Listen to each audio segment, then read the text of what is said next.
প্রত্যেক বছর এত মানুষ, তোমার কাছের মানুষরা তোমার এই হোলির টানে চলে আসে, তো কি বলবে যে এটা কি মানে কিংসুকার কোনো রাজ বলা যায়?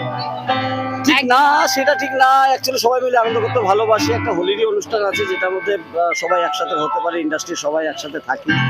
বাস ওই এক একটা জিনিস থাকে কি, সবাই মিলে এনজয় করা, সবাই মিলে আনন্দ করা, একটা ছাদের নিচে সবাই মিলে আসা।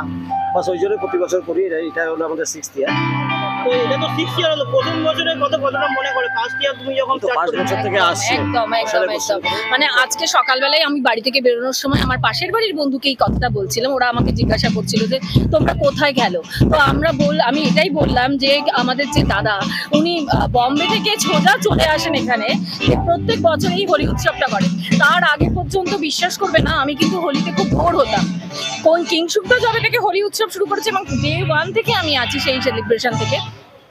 এখন আমরা মনে হয় একটা প্রাণ পাই এবং আমরা সারা বছর এই দিনটার জন্য কাউন্ট করতে থাকি। হোলি উৎসব মানে কিংস ম্যানিয়াতে যাওয়া, একটা ফ্যামিলি হয়ে গেছে, একদম একটা পুরো ঘরোয়া প্রোগ্রাম হয়ে গেছে। মানে এখানে আমরা সবার সঙ্গে আমাদেরকে ওই দিনকে দেখা হবে, এটা একটা মহা মিলন ক্ষেত্র হয়ে গেছে। আর কিংসুক থেকে লাস্ট জিজ্ঞাসা করবো, বম্বের হোলি আর কলকাতার হোলির মধ্যে কতটা ডিফারেন্স দেখো? আমি তো বম্বে থাকতে হোলি খেলতাম না। এই 6 বছর ধরে কলকাতায় বা হোলি করছি, তাই হোলি খেলি। বম্বে ঘর থেকে বেরোতাম না।